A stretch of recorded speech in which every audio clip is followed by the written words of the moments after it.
Sean Carter, you're a coveter. I have no doubt in my mind that it was you that sent the shooter to shoot Beanie as soon as he got home. In the vibrant tapestry of 90s hip-hop, one figure stood out with a lyrical prowess that commanded respect and admiration. Lamont Coleman, known to the world as Big L, emerged from the storied streets of Harlem, carving a niche in the rap scene with his sharp wit and an unflinching portrayal of urban life. His mother was so terrified. We had the show at the TLA. I was there the second time because the first time we couldn't do it because you... His rapid ascent in the hip-hop hierarchy was as meteoric as it was influential, positioning him among the greats of his time. Yet beneath the sheen of his rising star lay a narrative tinged with foreboding undertones, a story that would culminate in a mystery that remains unsolved to this day. Shot him in his lung, so it would make it twice as hard for him to be able to perform effectively. I'm sick and tired of you, Sean. Now you... Big L's journey, marked by its abrupt and tragic end, is a poignant reminder of the ephemeral nature of life and the enduring legacy of a talent taken too soon. His death, shrouded in mystery, left a void in the world of hip-hop, turning him into a legend whose life story reads like the verses he masterfully crafted, profound, impactful, and hauntingly unfinished. So one of my shows wouldn't be clever to miss. I'm leaving competitors pissed to tell you the truth. It gets no better than this. I'll catch you wreck. In the heart of Harlem, a neighborhood pulsating with the rhythms of street life and the burgeoning beats of hip-hop, Lamont Coleman, later known as Big L, took his first steps into a world that would define him. Born on May 30th, 1974, into the embrace of a close-knit community, his early years were a mosaic of familial warmth, urban struggles, and the nascent sounds of a musical revolution. Check it out, y'all. This Big L Coleon representing DITC Flamboyant Records. And when I'm in Croatia, I'm checking out Top DJ Mag. You know what I mean? Sean Carter.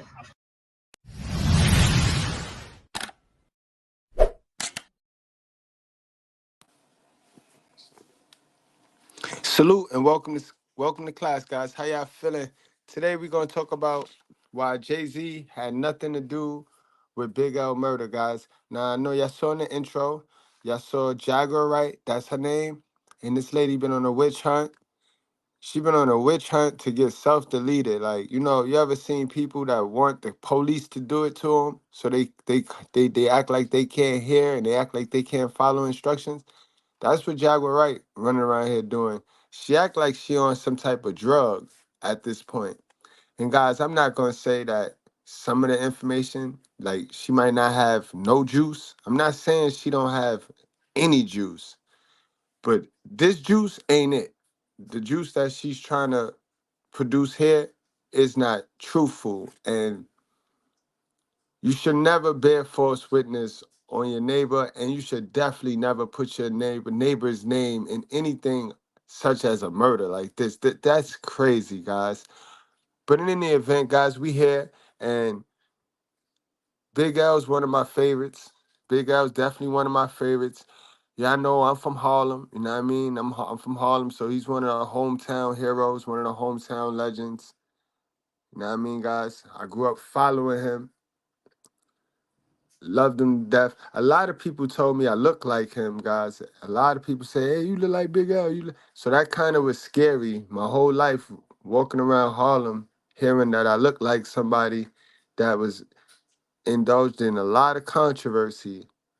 All right, so two things that we're going to pull from this live today, guys. Two things that I want you to focus on from this live is when you mock God, bad things are going to happen. You know what I mean? You know how I do. Even if I like a person, right is right and wrong is wrong, I will still tell the truth about that person's actions, whether I like them or not. You know what I mean? And I love Big L. And respectfully, rest in peace to Big L. Big L is probably one of the greatest East Coast rappers to ever exist. If you ask me, he the East Coast version of Pac.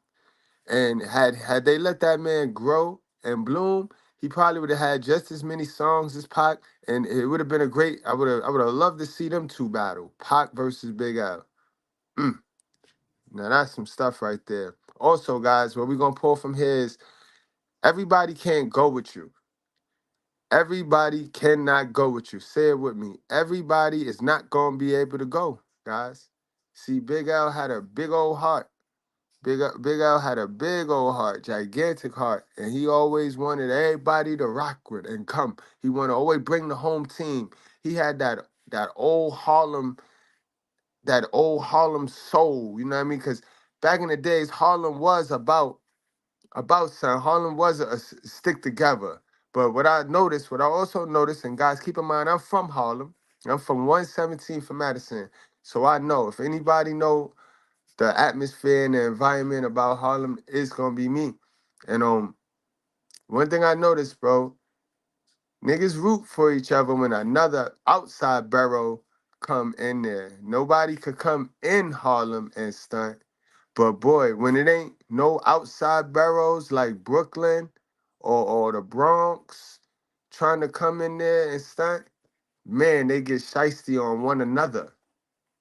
They get shiesty on one another, and that's not cool. That's where you get the crab and the barrel mentality. So if you're a Harlem dude, you already know you got trust issues. So make sure you address those, guys, before you know what I mean, go push those shits off on other people. Cause I'm from Harlem, and that was the number one thing I had to fix. I had to fix that. I know I had trust issues, cause you don't know where it's gonna come from, guys. Remember, that's home of Alpo and Rich Porter. Y'all know what happened with that story. Think about all of the gangsters from Harlem, how they snitched, how they went out snitching, how they engaged in something, they profited off something, and then they told. And that's the only part about Harlem that I kind of did not like. You know what I mean? You from Harlem? Nah, I'm a New Yorker. Nah, I'm a New Yorker. I rep New York. But let's go on and get into some content, guys. And y'all stick around because I take a cruise through Harlem. At the end, I got a little 4-minute video. So I'll show y'all through my block. I will also take y'all through the danger zone because that's 139th and Lenox. That's where Big L grew up at, and that's what they called that over there, guys. So let's get on and get into the content.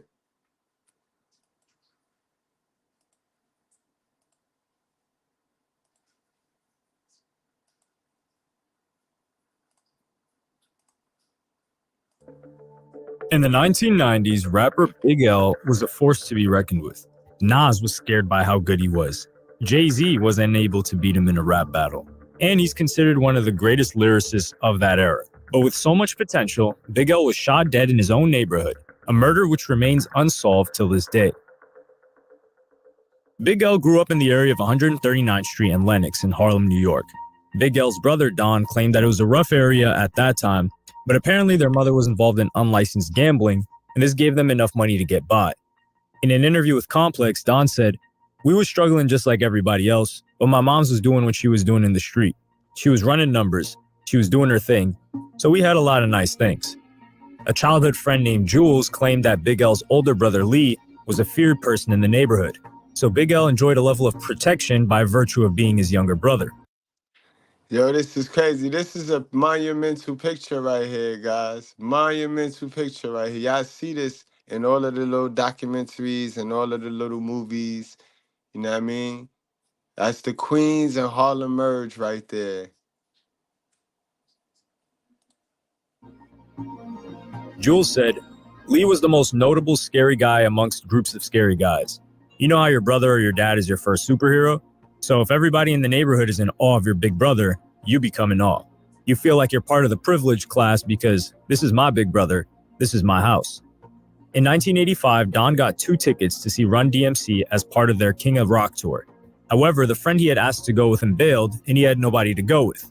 He would say, "So I got back to the block, and I really didn't want to go by myself." Lamont, Big L, was playing in the park as usual. I said, "F it, you want to go to a concert?" He said, "Yeah." He didn't even know who the hell it was. This chance decision proved to be a formidable moment in his younger brother's life. Don said, "When they started, 'I'm the king of rock, there's no one higher,' everyone jumped up. I looked down and Lamont's like, mouth open, completely mesmerized. That was it." By age 12, Big L was freestyling in his neighborhood, and in a short span of time, he became incredibly good at it, to the extent that he wanted to get noticed. The producer Lord Finesse was doing an autograph signing at a record store on 125th Street. While signing records, Finesse was approached by a guy who said that his friend wanted to spit a few rhymes for him. Finesse was asked this every day, so he gave him his manager's number and told him to get his friend to rap for his manager. Big L was given Lord Finesse's manager's number, but rejected it. He said, "Tell Lord Finesse I'm gonna rhyme for him now." And reluctantly, he agreed. Speaking on the People's Party podcast, Lord Finesse said, "Then he rhymed for me. I've never heard a cat at that age that polished, you know? Of course, it was a lot of things he needed to work on, but for the age, had to be 16 or 17, he was sharp. I mean, when he finished rhyming for me, I was asking for his number." Finesse introduced Big L to a rap group known as Diggin' in the Crates crew, which included All right, now I want to stop it right there, guys. Digging in the Crates, guys. That's not, however, that's not Big L's first crew. Big L had a 3-man crew. You know what I mean? Three rough motherfuckers, or three something. And then, you know what I mean? You know how you start off with a crew, everybody be hype, you know what I mean? And then people their effort just start to linger off. That's what happened with that crew. So then one person lingered off, and it was just Big L and another person, and then before you know it was just Big L. So that was the end of that group. But this was the first official group that he was in that wasn't super independent, if you could say. Finesse introduced Big L to a rap group known as Diggin' in the Crates crew, which included Fat Joe and Diamond D. In 1993, Big L released one of his most famous tracks, Devil's Son. The song was one of, if not the first ever horrorcore-styled hip-hop song. All right, guys, I want y'all to pay attention to this right here. This is the song, guys. This is the song. Even when I heard it back then, I was spooked. I ain't even gonna hold you. I was spooked. But remember when we did the video where Bone Thugs told you that they had a meeting and they pulled all them rappers around this time right here? They pulled them in and they told them that they needed them to spike the Satanism. They needed to spike the Satanism in the music. That's where all of that inspirational music, all that artistic music and conscious music went aside. And now you got everything was deadly. Everything was deady. Everything was shoot 'em up, bang bang. Everything was F God. Everything was so non-holy, guys. And this is the conditioning and the programming. But that song right there, that song did a lot. That song did a lot of damage. Oh man.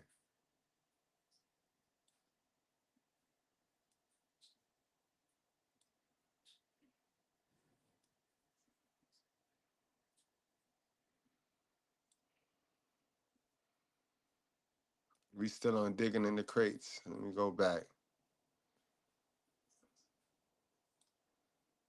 I was asking for his number. Finesse introduced Big L to a rap group known as Diggin' in the Crates crew, which included Fat Joe and Diamond D. In 1993, Big L released one of his most famous tracks, Devil's Son. The song was one of, if not the first ever horrorcore-styled hip-hop song. And because of lyrics like "I pistol whip my priest every Sunday," this song was banned from radio.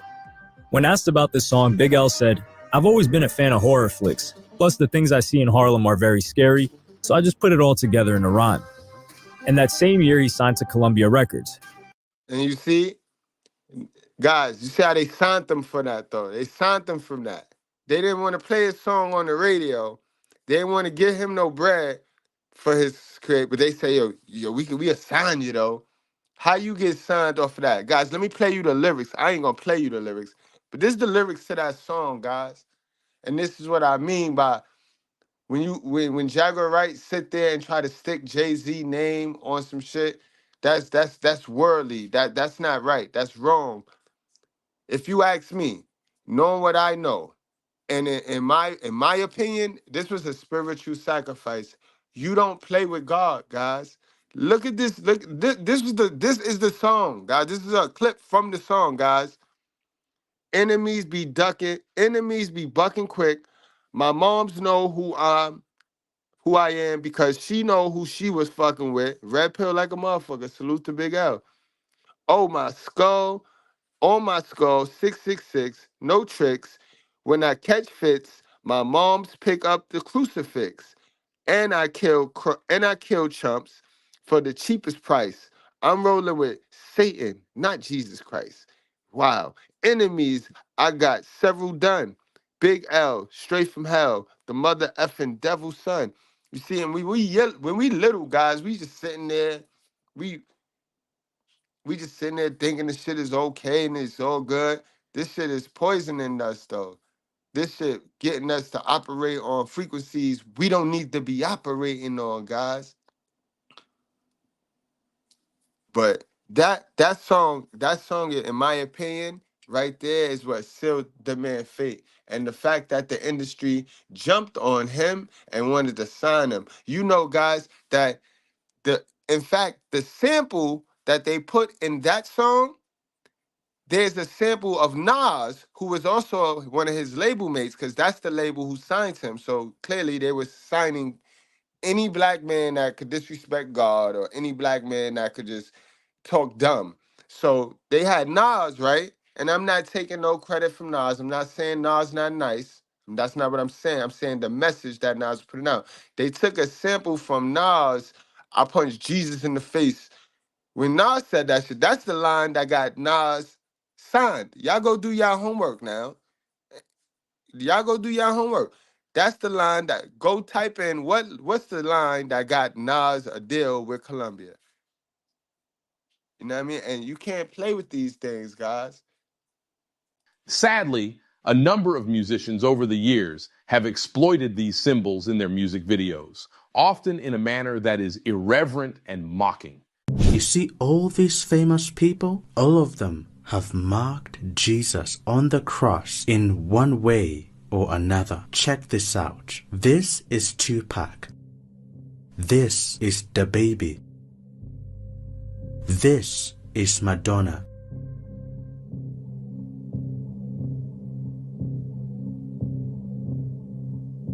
And this is Lil Dicky.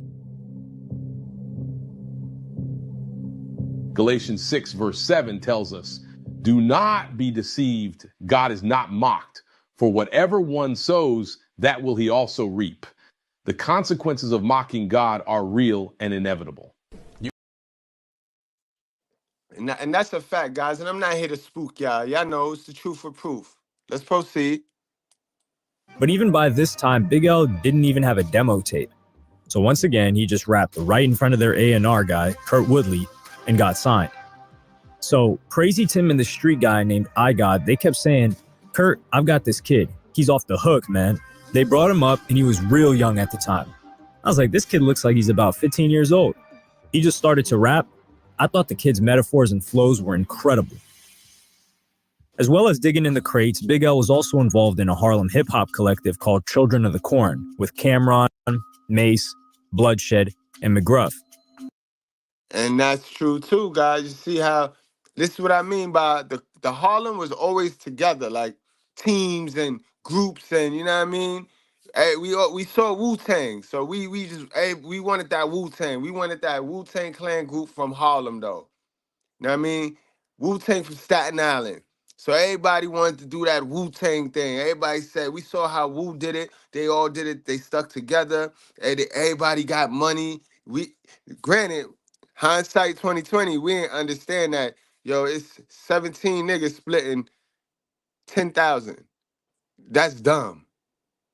That's dumb. We need to split up. But again, Harlem, you know what I mean? We always stuck by each other. So Big L was in that group too. But some friction came up in that group. So let's proceed. While growing up in Harlem, Big L also knew Dame Dash, who by then was Jay-Z's manager. Dame organized a battle between the two where Jay-Z drove up to Harlem to battle with them. Dame Dash recalled this moment and said, "The most legendary stuff was the battle with Big L and Jay-Z. They had a straight-up battle on 139th Street. We walked over there and it happened. I thought Jay did well because 139th Street didn't boot him off the block. It was like a tie, but he was really on Big L's block." Exactly. And that right there is a check down, right? I want y'all to understand how Jay-Z didn't have nothing to do with this man's death because Jay-Z was a little dude and Jay-Z wasn't coming to Harlem at this time. At that time, Jay-Z wasn't coming to Harlem without Dame Dash or Big L. That was his past. You couldn't just, y'all ain't hear what I told y'all in the intro? We were crabbing a barrel each other, but let one of them other barrels come into Harlem. It's not happening. Salute to CeeLo. CeeLo, you know, we know this era, right? Because this is around the time when CeeLo used to call me out the window to come downstairs and battle somebody. That's how it was back in those days, guys. We used to, if you was nice, you battle. If you was in the music, you battle. You battle people from other areas, and whoever's nice, they all battle. Man, oh man, those are the good old days. No footage of this battle exists. However, there is footage from the Stretch Armstrong and Bobbito show where in February of 1995, Jay-Z and Big L freestyled together. In this footage, Big L is overshadowing, or at the very least, holding his own with Jay-Z. It's unclear exactly. Man, Big L killed Jay in that because that was when Jay still was on that scribbly joint. Jay spit. He spit on there, but man, listen, y'all heard niggas say your mama should have swallowed you, and that was that bar. Those bars. Like, Big L had bars, man. Big L had bars. Exactly what year this happened, but when Big L performed at the Apollo Theater in Harlem, Nas was in the audience. In an interview with Hot 97, Nas said, "I remember it like it was yesterday. He scared me to death."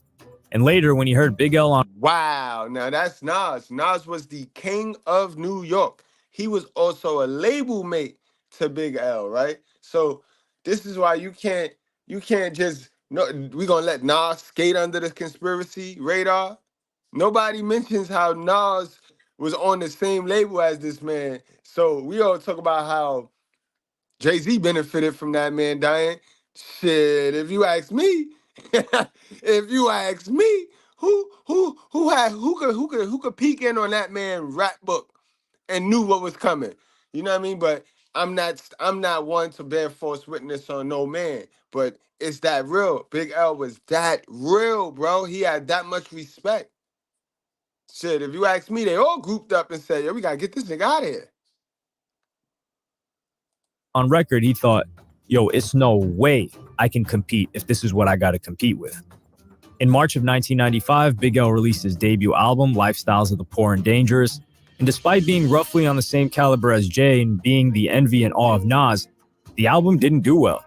The album debuted at number 149 on the Billboard 200 and number 22 on the top R&B and hip-hop albums charts. Faith Newman, a former A&R at Columbia, claimed that Big L was overshadowed by the hype surrounding other artists. According to her, I honestly think, and this is going to sound really effed up, but he just got lost in Illmatic mania and Nas mania. He got overshadowed by the Fugees too. Maybe he didn't... Exactly. And they don't talk about these facts when they talk about this man's story, bro. He was so nice. Remember, this is the problem with a lot of the URL guys. Because all them URL guys need a deal. All them URL guys should be getting money, bro. We should be kicking the guys with the little in their name, in front of their name. They need to get the fuck out of here. And all them URL smack dudes, them dudes need to be in the game getting money. But they don't make songs that sell on the mainstream level. They don't make songs that people play on the mainstream level, guys. Didn't have anybody necessarily to champion him at the label, you know. Kerr had left. And a year later, he was dropped by Columbia. According to Big L, I was there with a bunch of strangers that didn't really know my music. Despite getting dropped from his label, Big L still made a comfortable living as an artist. In fact, as an independent artist, he could arguably make more cash up front. According to Lord Finesse, people don't understand. There was a lot of money to be made independent that you wasn't getting in royalties. For every 5,000 singles, you make a $9,000 profit. So if we're doing 30,000, 40,000 singles, 9 times 8, that's 72,000. You ain't seeing 72,000 off no label. So we all got into the independent thing hard body. That was real money compared to this false imagery of money that the labels supposedly had. In 1990, Yo, look how far ahead of this man's time he was, though. Look how far ahead of his time he was. Amazing, man. They don't talk about him enough, but we gonna highlight him over here today, y'all. Y'all make sure y'all hit that like button, guys.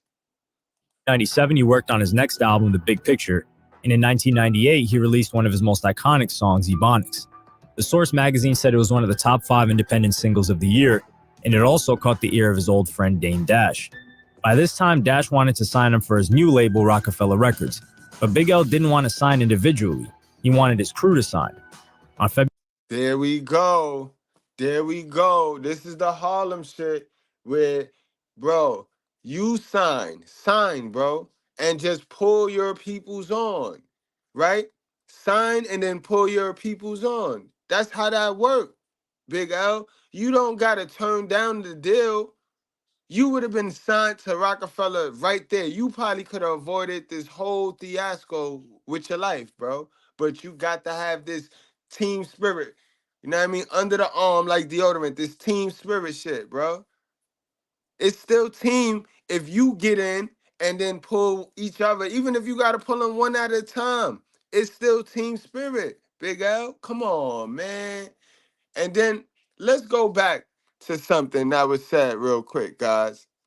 Because remember, Big L was a part of a group. Big L was a part of a group.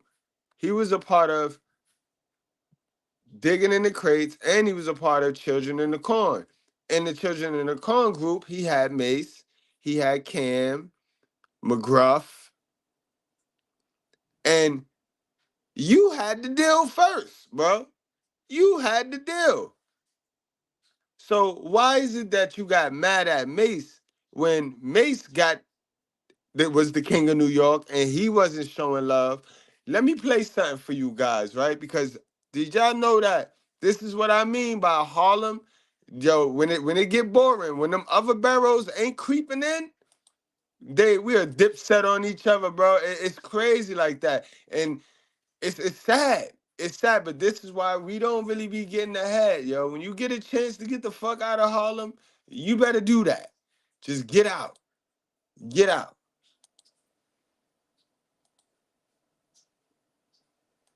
Oh, Olympics was. You order a cheeseburger deluxe. Nah, listen, the Olympics after we used to go to skate key used to be nuts. Oh my God. Oh my God. Salute the skate key over there in the Bronx, be on Alexander Ave. Oh man. Salute to the skate key days. My New Yorkers, my Harlem and Bronxers, some of my Queens and Brooklyns, y'all know about it. It was lit until the blood started taking it over. It was lit. I remember seeing Little Kim. Little Kim in there. She was on God Bless the Dead L. Oh man, Big L when Big L. This is super early. When Kim just started, she was on Big L. I never forget that. I was in awe. Like, man, L got it right there. How many of y'all knew that? How many of y'all knew he had relations with Kim? Dated Lil Kim for a little minute. You know what I mean? This is why I say Jagger Wright don't have no facts. Like she I don't know what she doing, bro, but she don't really know. She playing games, bro. She playing with her life. L was with Little Kim. Let me tell you about Big L. Let me tell you what, rest in peace, Big L. He's digging in the crates. My brother, the castle was sitting around the corner, kicking free. So I go like this, rest in peace, my brother B.O. So I go, this is what Big L did to me, right? It's foul as hell, but it is what it is, right? I'm hanging in the studio with Mace, and we see y'all all grew up in that same neighborhood. And remember, Fat Joe is down in the group Children of the Corn with Mace and all of them. So Fat Joe know both of them. Fat Joe know Mace, Fat Joe know Big L. Jones 139th, all that, they Children of the Corn, they all from that McGruff, all that's that hood, right? Yep. So I'd see Mace, he's in the studio, I hang out with him. I think you was there, I think Cam was there. We was laughing, telling jokes all night, popping shit. It was just the best time, right? And the next day, I'm in the tunnel. right? So I'm in the tunnel. You know how we are, Jim. I'm in there 20, 30 deep, whatever. So L come over to me, right? He like, yo, Crack, I need you. I said, yo, what's up? You know, Big L, my little brother. Yeah. I said, L, what's up? Nah. I got the holla at this and this and that. This is a Joker moment. And see, this is what I wanted y'all to understand, right? Big L is not like that. Big L is cool, bro. Me, y'all know y'all probably be intimidated by me for no reason. And if you're gonna be that dumb, then cool. That's a good thing. But I'm a cool dude. Like, bro, I don't like that violent shit. I don't like guns. I don't like that rowdy talking shit. I don't like all that shit, bro. I mean, I'm a cool dude. I like my craft. I like my arts. You know what I mean? That's what I like. I focus in on this shit. I focus in on that Bible, and that's what I like. Like, you know what I mean? I'm not one of these hoodlums. I'll match energy. You ain't gonna punk me or play me or hit me with the sarcasm, but I'm not like that. You know what I mean? I'm a punk. And Big L a punk. Big L a big punk. You saw he saw how fast he ran over there and got Fat Joe to go holla at Mace. Like, why do you need Fat Joe and 50 Puerto Ricans to go holla at Mace when they from the Bronx? Mace from Harlem. You from Harlem. You see, we just calling it unbiased truth, guys. Like, they don't talk about these things though when they talk this story. Rest in peace to Big L, man. Guys. So I follow him, and you know we ready to catch wreck for L 1,000,000%. He pulls up to Mason Bector, man. Oh man. And I'm standing with L, and they grew up together. They brothers, and then L start going off on Mace, and I felt like the biggest backstabber hypocrite in the world. I was hanging out with Mace the night before. And I'm sitting there like this, but you know, L blood. L the bloodline, digging in the crates. He blood. Man, I remember Mace looked at me. Yeah, he never trusted me again in his life. L was talking to him, but he was looking at me like he couldn't believe that. He was like, word. Like for real, Crack. Like, nah, they all of them had their little riffs uptown. Cam, Mace, everybody had got it. And that's because we all got single mothers, bro. We all got single mothers, and we saw them be catty with our aunts and shit. And that's where we grew up. We grew up doing the same shit, acting just like her. Now, and I don't mean to blame it on our moms. It is what it is. We saw them being catty, and we took on those female traits. It's a lot of niggas in Harlem running around here with them female traits, them homosexual traits. You know what I mean? But that's a whole nother life. Let's get back. February 8, 1999, it was agreed that Rockefeller Records would sign a group called the Wolfpack, which consisted of Big L, Herb McGruff, C-Town, and Jay-Z. All right, now, guys, later on in 1999, right, after Jay-Z, now, Rockefeller popping now. They popping now. The momentum is starting to shift. You know what I mean? Biggie done pop, Mace pop, Jay popping now. You know what I mean? Remember, Big L was the first one with the deal. And then after Columbia dropped him, everybody that he used to put on kind of got successful. But Dame came back for him. And not only did Dame came back for him, Dame was like, you know what? I'll let you put your whole crew on. Because Dame had some money now. Rockefeller, they had their money now. Def Jam was giving them, was realigning them, repositioning them. And then, man, listen. Can y'all imagine if this would have went down right here? The Wolf Pack, guys. Can y'all imagine if this would have went down right here? Sheesh. But 7 days later, these plans would end up in tatters. On 45 West 139th Street in Harlem, a car drove by and Big L was shot 9 times in the face. 3 months shy of his 25th birthday, and on the cusp of starting a supergroup with Jay-Z, Big L's life was horrifically cut short. Big L's producer, Ron Brown, said, "It felt like Harlem was still for a minute. It just felt like Harlem died for a minute." And y'all see y'all super producer in the millennials. Y'all, you see he was around for a while. Ron Browns was around for a while. He just didn't get his credit. He didn't get popped until later on. You know what I mean? But this is sad shit right here. Sad shit. Extremely sad shit. You get your deal, and then see how God work? That's not mysterious. That's equal and exact. You play with him, and he play with you. Big L's producer, Ron Brown, said, "It felt like Harlem was still for a minute. It just felt like Harlem died for a minute." Adding an extra layer of tragedy to the mix was the alleged killer. Gerard Woodley, one of Big L's childhood friends, was arrested. NYPD said, "It's a good possibility it was retaliation for something Big L's brother did or Woodley believed he had done. The theory was that Big L's brother Lee was in prison, so it was impossible for Woodley to get revenge on him. So instead, he went for one of his family members. However, due to a lack of evidence, Woodley was released." In August 2000, Big L's second album, The Big Picture, was released. Its feature list demonstrated the level of credibility Big L had, with features from Fat Joe, Guru of Gangstar, Cool G Rap, and Big Daddy Kane. This reached number 13 on the Billboard 200 and number 2 on the R&B and hip-hop albums. Its success supported the argument that Big L was set for much more in his career. With Rockefeller, Big L would have had a label that was run by people he knew and trusted and believed in them. He had pioneered the hip-hop genre of horrorcore, and in the same month that he died, Eminem released the Slim Shady LP, which brought horrorcore into the mainstream. As well as Eminem, DMX released the horrorcore theme. Now, Eminem I always tell you how Eminem benefited from the whole thing, right? This dude, Eminem, benefited from Pac and Biggie Death, and he also benefited from a genre that Big L created, guys. Big L created that horror core, guys. Keep in mind. Thieves, I tell you. Its Dark and Hell is Hot album a year earlier. Lord Finesse said, "Eminem was just touching the scene when L got killed, and L was still growing. He's adaptable, so he would adapt to the environment. If it was more dope people around him, it was going to push him to be more dope.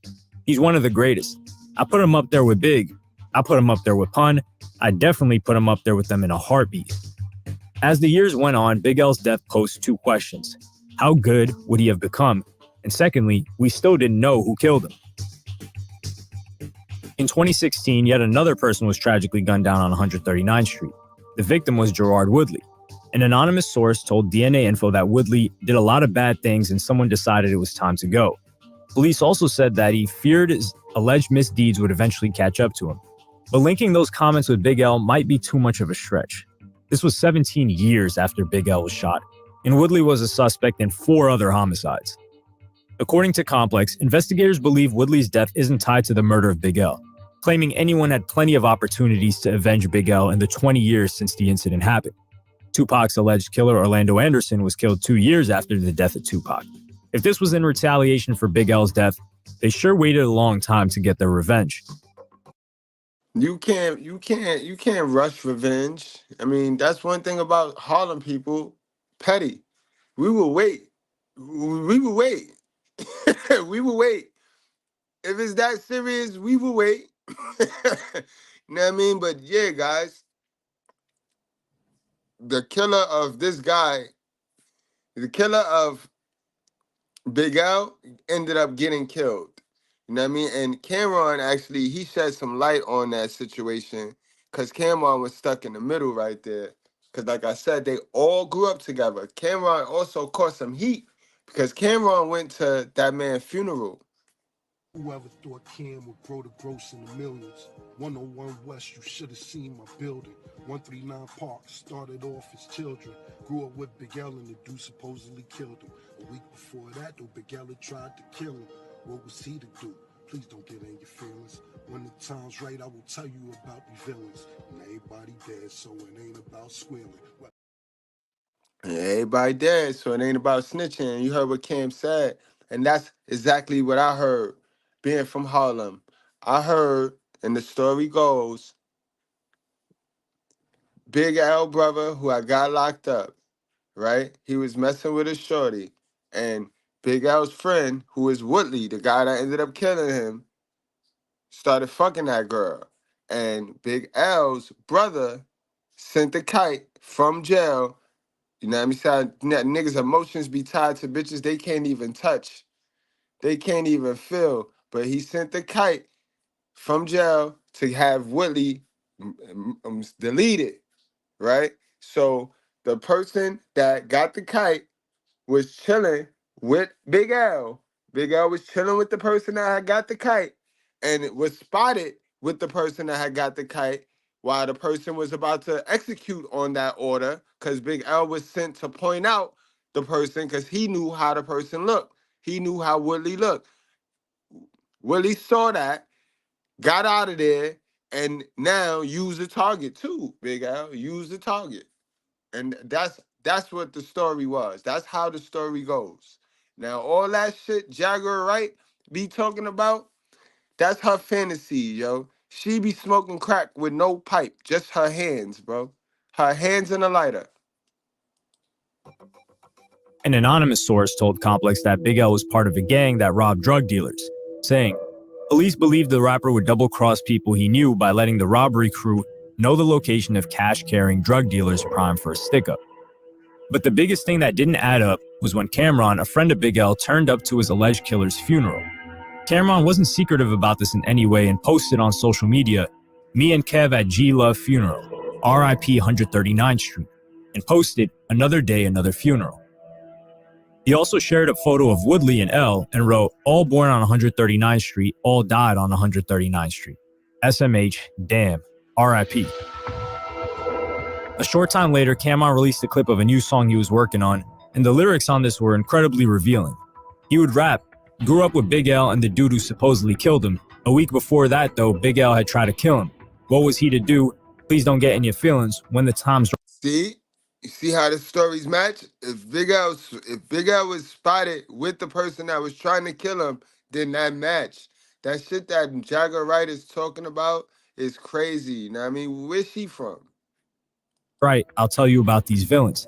Now everybody dead, so it ain't about squilling.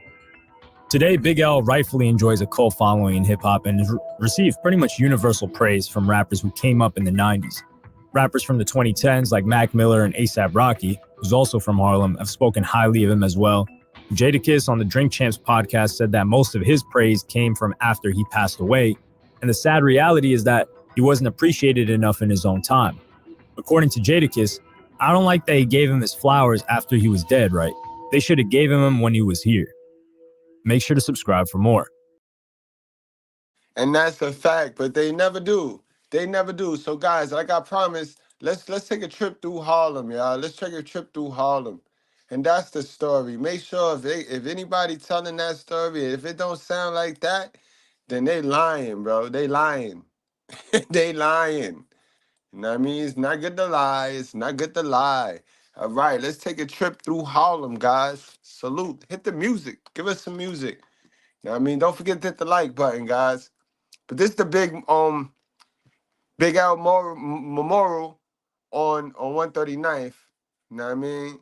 Nice and looking nice, and nobody disturbs it, nobody bothers it. You know what I mean? Good. Salute to my guy Big Al, man.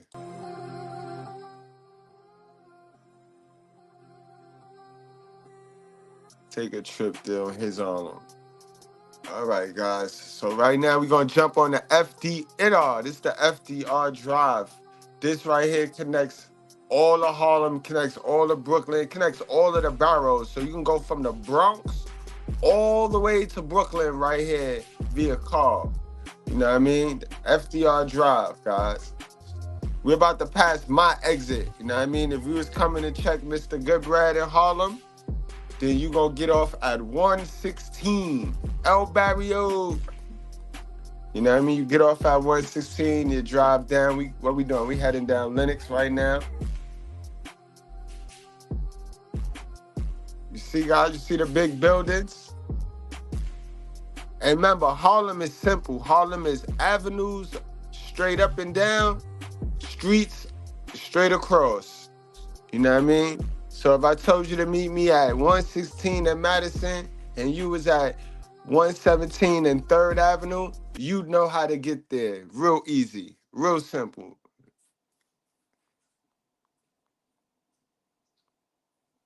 But now we're approaching Big L's block, guys. We're approaching Big L block. This is the danger zone right here. This is danger zone right here, guys. And if you from Harlem, you know, bro, it's survive, bro. It's all about survival, guys. But somehow, some way, we got to get out of that survival tendency shit and start to thrive and get rid of them survival skills. You see, look at them. Look, poverty stricken, bro. It look nice. You hear nice things about Harlem, but it be poverty to this day. Look at this.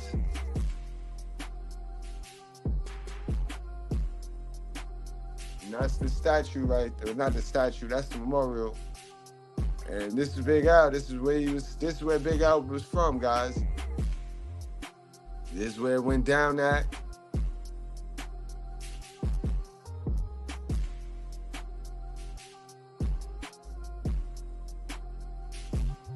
I'm gonna show y'all where Dame Dash is from too. You see, this is the west side of Harlem, guys. Harlem is divided by east side and the west side. You know what I mean? Dame Dash is on the east side. Where I'm at, I'm on the east side.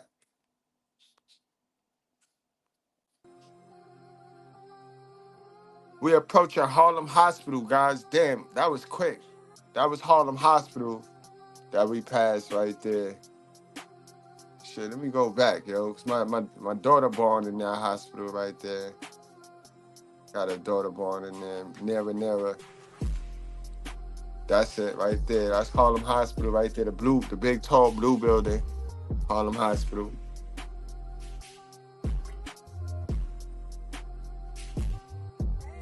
Boy, my guys, sick boy, my guys. Salute to boys in the building. Y'all know him as Brose. Brose is in the building. Salute, Brose. Yeah, guys, so we just scrolling down Harlem, y'all. You know what I mean? You see them two buildings right there? That's Dame Dash. That's where Dame Dash moms and Dame Dash from, right there, bro. That's 1199, bro. They like the projects, but they different. You got to have some bread to get into those. That's a plaza. You know what I mean? It ain't like the projects. You know what I mean? You got that. They got duplexes in there and shit. So you got to have a little bit of bread to be in those. But that's 1199 right there, fellas.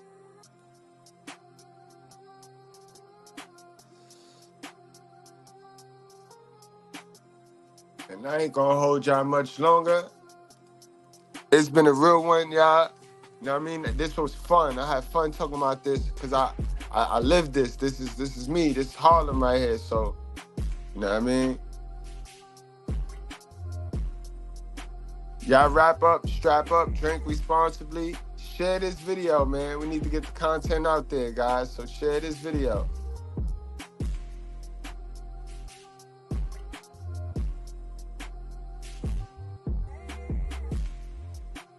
Yo, it look like I'm in this video right here, though, guys. I ain't even gonna hold y'all. It look like me. Yo, sick, yo. What did we do? How did they get our video? Yo, Rose, you still in the chat? How the fuck did they get our video, bro? This look like some shit that we recorded, bro. Look up there in the top right here. Look in the top. Remember this shit? That's my sweater right there. That's my sweater, my hat.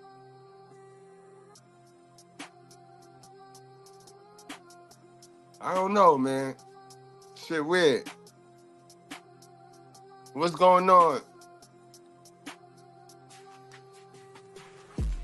Yeah, this live, my guy. What's going on, Baby Lane? Harlem World, stand up. Rest in peace, Rich Porter. You already know, damn sure. Yeah, we live, man. We live.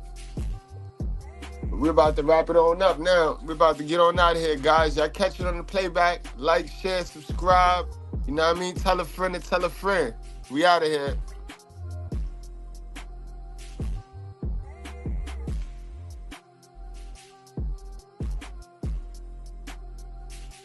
Entertainers, you're gonna pay a price for make a mockery of God. You fathers and mothers, you just as bad as your children. Yeah. You drive around with your children in your car and SUV. Playing this rap trash. How can you reprimand your growing son and daughter mouth for being foul when all they listen to is the foul music in the house? That's right. F God, F Jesus, F church, F the Bible. Who can dance to such? That's right. F the church, F God, F the Bible. I fell in love with Satan. I want to have sex with him today. My Lord, my he Lord. knocked me up and I got a baby by him. My so we God, both can go out and play. Then you think that's cute. Yeah. Look at the many rappers and entertainers that's dead. That's died young. That's right. You can make an icon out of them all you want. All you want. But if they cuss God, lost. Lost. Lost. I don't care if it's Tupac. I don't care if it's Biggie Smalls. I don't care if it's Hot Pockets. I don't care if it's Pat Man. I don't care if it's the Meow Man. I don't care if it's Cat Man and Minute Mouse. You can make an icon out of anybody you want. You die cussing God, you gonna burn. Oh, yeah. You're gonna feel the anger of God. That's right. In the form of everlasting flame. That's right.